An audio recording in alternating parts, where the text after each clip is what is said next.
Boss, anong masasabi mo sa hiwalayan ni Andy at Filmar? Ay hindi kasama sa majority, karamihan na nangyayari, karaniwan na nangyayari, nawawalan ng pondo. Ika nga'y nakarma na sa INC itong mga congressman na to. Ito isang congressman sa Dinagat Island, si Congressman Ecleo. Nag-speech siya doon, crowd doon na sumisigaw, perma pa more, perma pa more. Kaya hindi kasi natapos kanyang speech, binagsak niya yung microphone.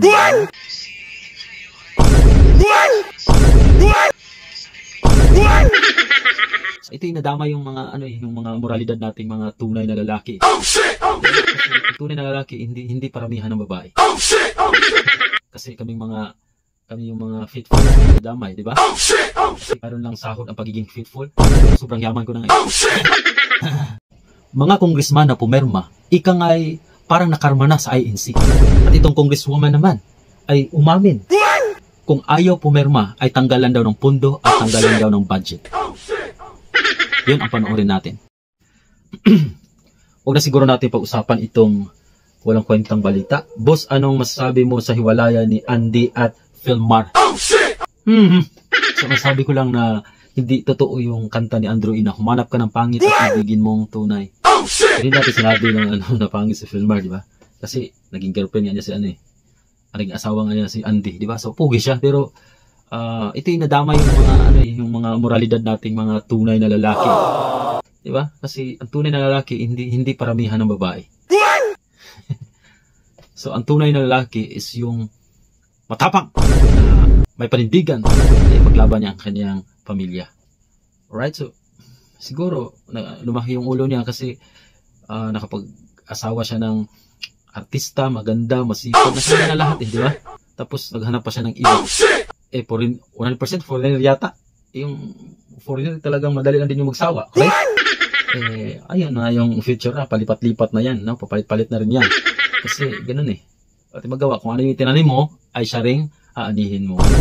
Law of nature, law of universe, na kung ano yung magtanim ka ng negatibo, negatibo din yung aanihin mo. Magtanim ka ng positibo, positibo din yung aanihin mo. Kaya magtanim tayo ng positibo. Kaya, so, nakakalungkot. Kasi kami yung mga faithful is nadadamay, di ba? Kung mayroon lang sahod ang pagiging faithful, siguro sobrang yaman ko na ngayon. Just kidding aside. So, ito yung pinaka magandang balita ngayon. Yung isang congressman na umaamin na. Umaamin siya na kaya pumirma siya dahil sa budget at itong dahil sa pondo. That time was during the distribution of tupad. Kaya ako nalintikan na. Pero kung ikaw ay bago pa lang sa channel na to, ang tanong ko sa iyo, buhay ka pa ba? Kung buhay ka, alright, magpasalamat tayo. We're so blessed kasi muli binigyan tayo ng libreng buhay ng ating Panginoong Diyos. Kaya ngayon, ay pakinggan ang ating reaction video. Alright, let's get it on. Ayan na. So, ang pangalan niya, siya pala ay Caloocan 2nd District Representative Mitch Calahon-Oy. Nag-yes sa impeachment ni VP Sara. Sa sariling talumpati niya sa tupad, distribution, diretsong inamin ni Representative Mitch Calahon-Oy na ang dahilan ng kaniyang boto ay budget at pondo. Kaya ito ang ating panuorin at pakinggan. Hindi ako magpapaka-ipokrito sa inyo. Hindi ako na kapag tayo ay hindi kasama sa majority, karamihan na nangyayari, karaniwan na nangyayari, nawawalan ng pondo. Ano ba ko doon? Baka mamaya, pag bumoto ko ng impeachment, ano daw? Kung hindi ka sasama sa majority, karamihan or karaniwan na nangyayari ay mawawalan ng pondo. Yun pala. So, iba talaga yung pera na. When money talks, everybody listen. Ito, alam na natin yung balahibo, ang kulay. Kaya sa pera, alam niyo mga kabuhay, yun kasi ang isang bait. Yun kasi ang isang paraan. Halimbawa, itong mga negosyante, kadalasan mga Chinese, pinapainan nila yung kasambahay nila, yung mga trabahante nila ng pera. Kasi yun ang pinaka-powerful na the moment na ikaw ay malampasan mo yun, hindi ka natitinag sa pera, nasa iyo na lahat. Honest, faithful, God-fearing, makatao, kumbaga package na. Kasi wala nang hihigit pa sa money. Na the moment ikaw ay, ikaw ay nadala sa pera, kasunod nun, sinungaling, magnanakaw, at marami pang iba, hindi natin isa-isahin. Di ba? Dito, wala tayong pinaparinggan, bato-bato sa langit ang matamaan, huwag magalit. Kasi ito, nakapost na to sa FB, at tayo ay reaction video lang po tayo, at hindi din po tayo nag-edit sa mamaya, meron tayo makita dito na parang demonyo, hindi tayo nag-edit yan. No? Atin lang, nag-reaction lang po tayo. Eto, alright, let's continue. Padala sa vote buying. Ang vote buying ngayon, legal na. Legal. Ang maitupad. At kung ano-ano pa ang tinatawag na ayuda. Nagiging legal. So, last year, a year ago, sinabi ng Vice President na yung vote buying daw, ginawang legal. Kanina talaga itong mga Pilipino kasi, di ba, mayroon namang batas sa COMELEC na bawal mamigay ng pera the moment na lalo na during election. But ginawa nilang legal in the form of X-Tupad. Yun ang sabi ng Vice President. At mamaya papatunayan din yan ng ni Congressman, pinakabanggiitan na abogado, si attorney, Congressman Marcolita. Patutunayan niya na bawal at hindi mandato nila, hindi trabaho nila ang mamimigay ng mga ganun. Let's continue. Ulit. Padala sa vote buying. Ang vote buying ngayon, legal na. Legal. Ang maitupad. At kung ano-ano pa ang tinatawag na ayuda. Nagiging legal. Ang vote buying. Bakit nagiging legal ang vote buying? Dahil kontrolado siya ng mga politiko ngayon. Meron silang otak-otak sa pamimigay ng ayuda. So yan yung sinasabi ko. Yan yung proof ko. Nagiging legal na ang vote buying na tinatago sa pangalang ayuda. Nagiging legal daw yung vote buying na nagtatago sa pangalang ayuda. Ito kaya ito? Please comment down below. Ito na. So, ito isang congresswoman yata to, tapos isa siyang attorney. Parang si Attorney Luis Tuto. Kaso lang inedit yung mukha niya. So, dito nire-reveal niya sino yung nagbigay ng kanilang mga fundings.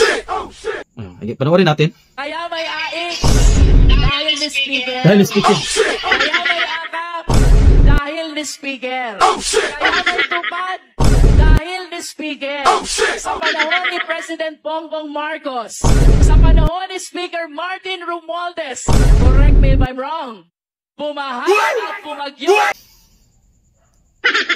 Diba? So, nakakalungkot. Kasi, taba ba yun ang speaker na siya ang maglagay ng mga fundings dyan at mamimigay? Kaiba no? Kaiba ng panahon ngayon. Yung mga binabanggit kanina ni VP, yung AX, AKAP, Tupad, Ayuda, nakatanggap ba kayo? Kasi parang tahimik dito sa amin, no? Siguro, meron din akong mga kaibigan na nakatanggap ng mga ganyan kapag ikaw ay malakas, no, mayroon kang connection, especially halimbawa doon sa mga may connection ka sa barangay chairman, gano'n, no, may connection ka sa mayor, halos mga pamilya lang din nakatanggap. Kadalasan din may mga pera na nakatanggap. So walang kwenta din, no.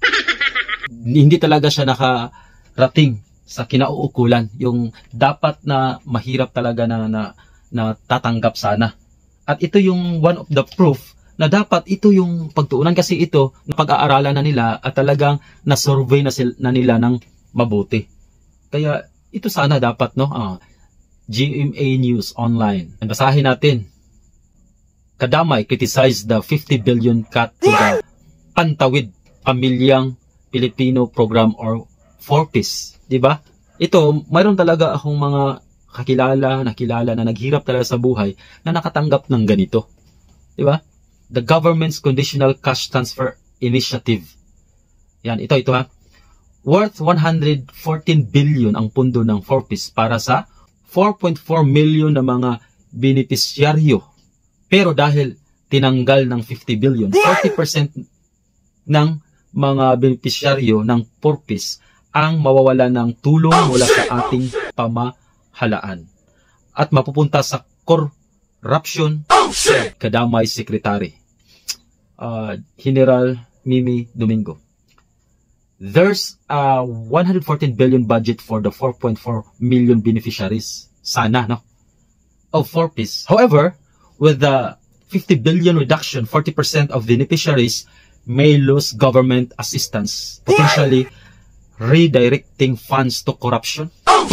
Totoo, kasi unang-una, bakit nila, ito yung mga proven na mga mahirap na talagang tinutulungan ng purpose, bakit pa nila tinatanggalan?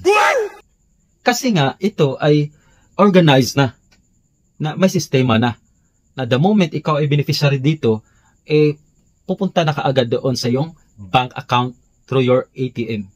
So, ibig sabihin, ikaw ang pipila, ikaw ang mag-withdraw sa pera. Walang involved na politician. Inilipat ngayon, ito yung mga sa akin lang naman na opinion. Inilipat nila ngayon sa isang, sabi nga ni VP, sa isang vote buying na nag-form into AX, AKAP Tupad. Kasi sila mismo ang pupunta sa isang lugar, sa mga lugar-lugar, sila mismo ang hands-on na magbibigay sa tao para mukhaan. Yung mga tao naman na hindi aware, yung mga tao naman na hindi alam, na akala nila ang perang tinanggap nila ay galing sa politician, ay talagang laki naman ng tulong nito at malaki ang utang na loob ko po sa iyo. Marami kang perang binigay. No way. So, sabi nga ni Kong Marcolita, at yan, maraming mga nagsabi na tanggapin niyo yan kasi pera natin yan ng mga taxpayers. At sa pagboto, huwag natin iboto kasi alam natin na mga mukhang pera yun. Insulto yun sa atin. Yung bait nila, salapi, akala na mabibili yung natin, yung moral natin, mabibili yung boto natin, mabibili yung paghuhukom natin during sa election. No way, di ba? So, ang susunod na video reaction natin, itong Saganang Mamamayan. Ito ay isang programa sa Net25 na nagbibigay ng tunay na balita at hindi nababayaran. Ito guys, ito mga kabuhay, pakinggan natin, panoorin natin ang programa ni Kong Marcolita. Kasi mayroon siyang mainit na i-reveal dito. Revelasyon. Baka wala pang 5% ang babasahin yun eh. Ipirmahan na lang. Ang importante ay, ano bang para sa akin? Ba't ako pipirma dyan? Pero yan, palaging iniisip nila. At sa grapevine, kaya ko sinasabing grapevine. Ay, sabi ko, naulinigan ko lang, yung mga nasasagap kong bali-balita. Mula dun sa mga nakadikit doon. Oo, na pagka ikaw ay pumirma, ay bibigyan ka ng karagdagang 100 million worth of projects. World of project. Oo, at bukod pa dyan, meron ka pang X amount of AX, mga AKAP. Yung pangkaraniwang ayuda na ibinibigay. Siguro, may inganyo yung mga...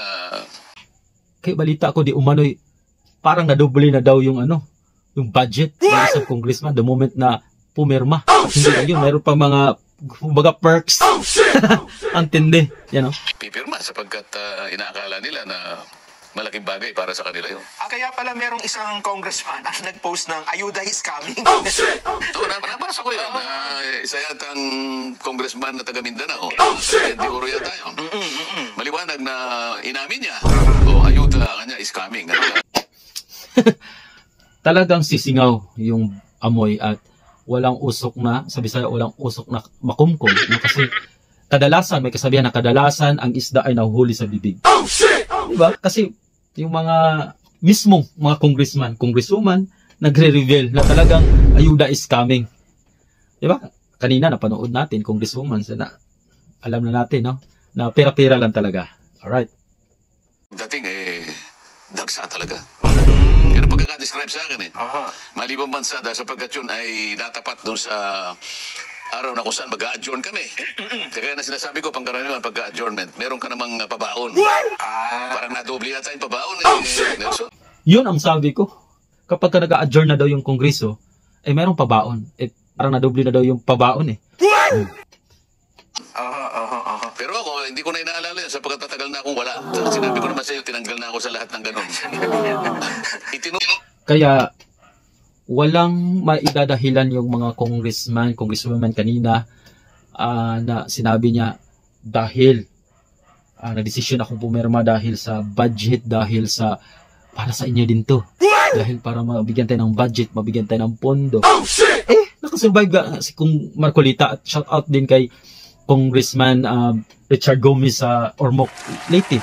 Kaya shout out yan kay Kuya Ande Kuyag at kay Mama Heidi Kuyag sa Ormoc Leyte.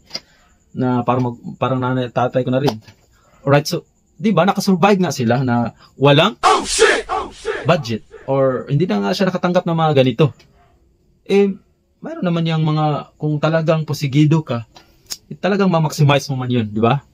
So, depende lang talaga sa iyo at sana, totoo yung sinabi mo na yung tinanggap mo na pera ay naibigay. What if yun ay nasa bulsa mo?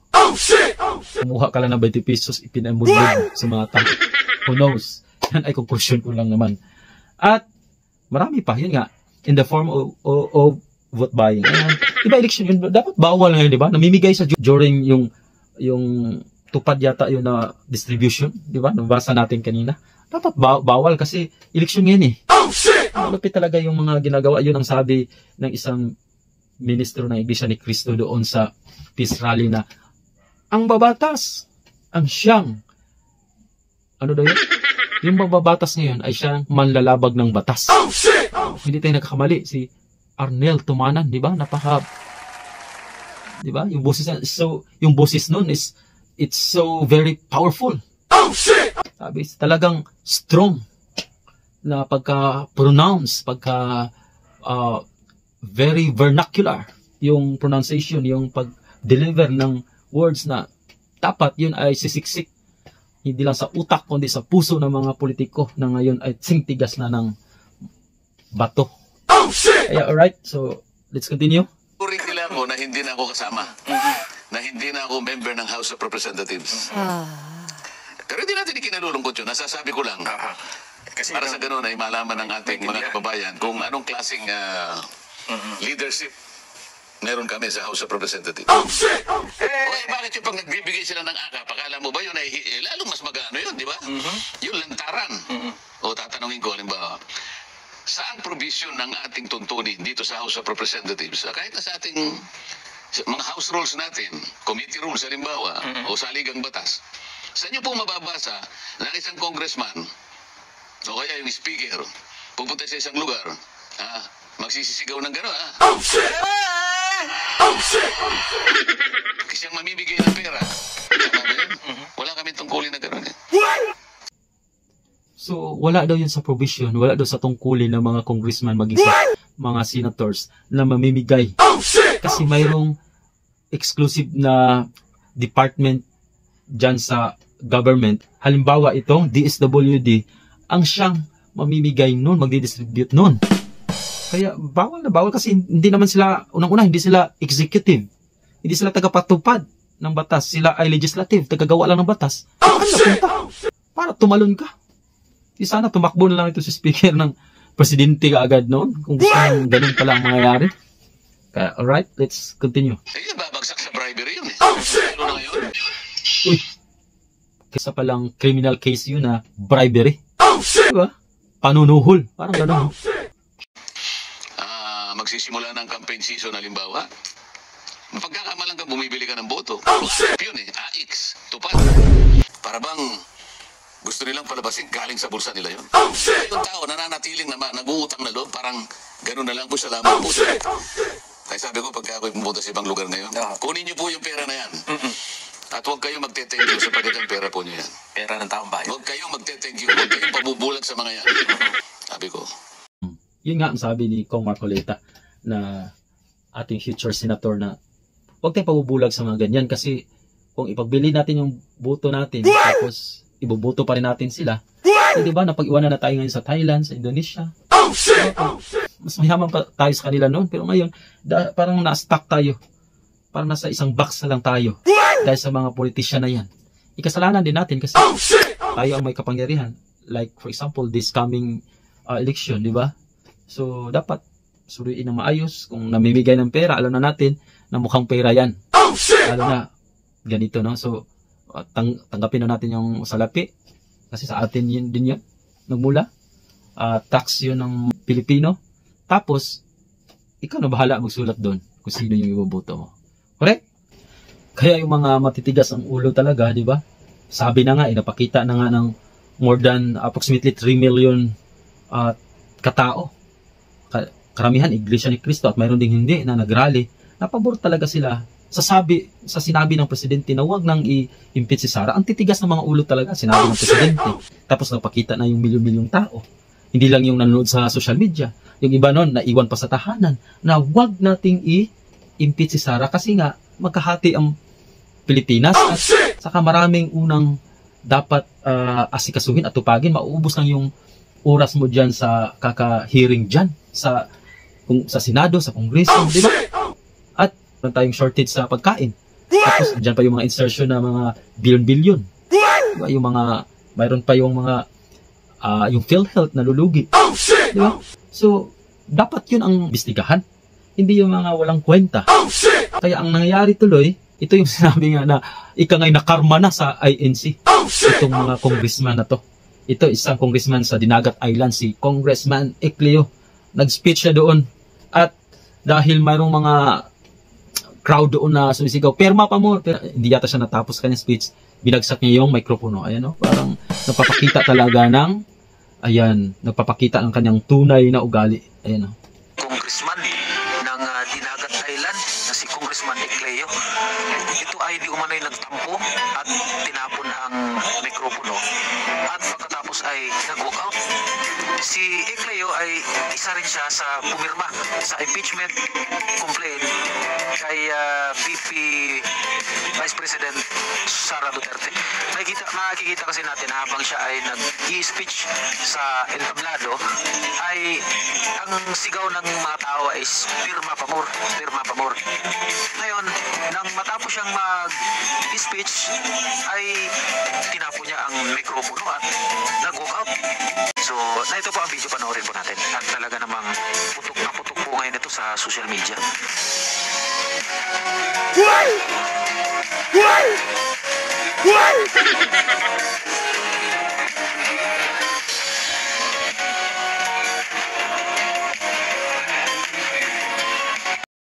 Basura talaga yung pag-uugali, walang kwenta, di ba? Kaya itong mga taong to dapat mawala na yung political career nila.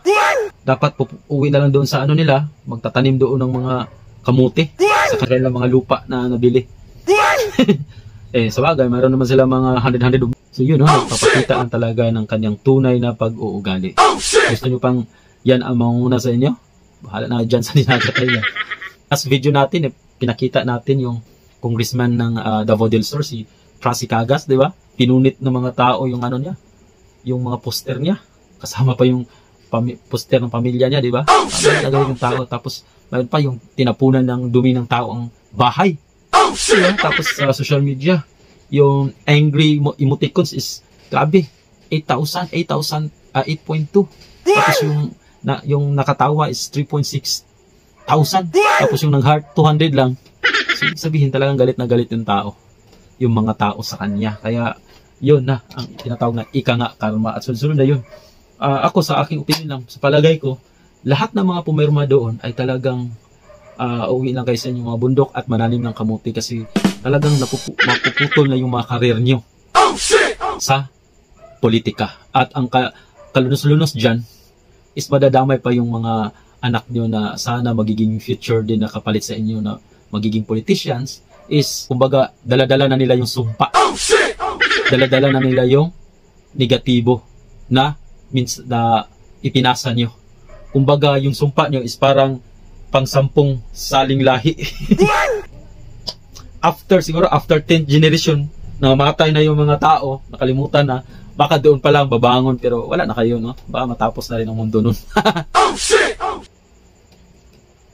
Kasi ang logic doon, kung ang congressman mo sa inyong distrito ay ipinagbinta niya yung boto niya para ma-impeach yung VP kapalit ng mga pondo, mga budget, mga AX, mga tupad gaya ng napakinggan natin kanina.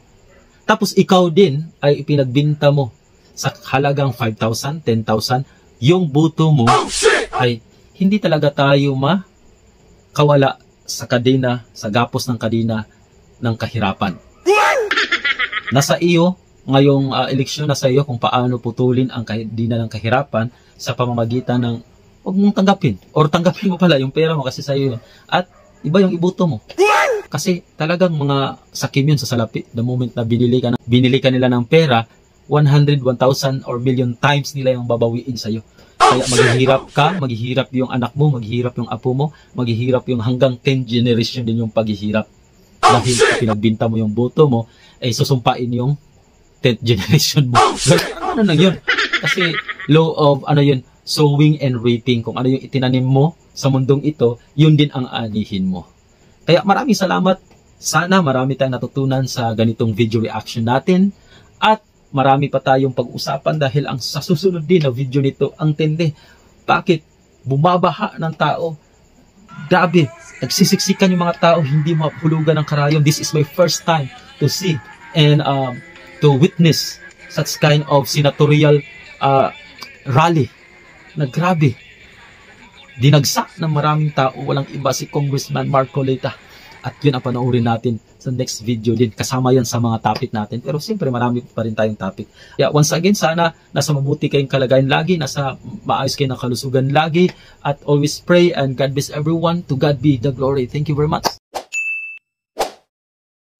Bansa ay payapa kapag hindi bahagi ang bansa.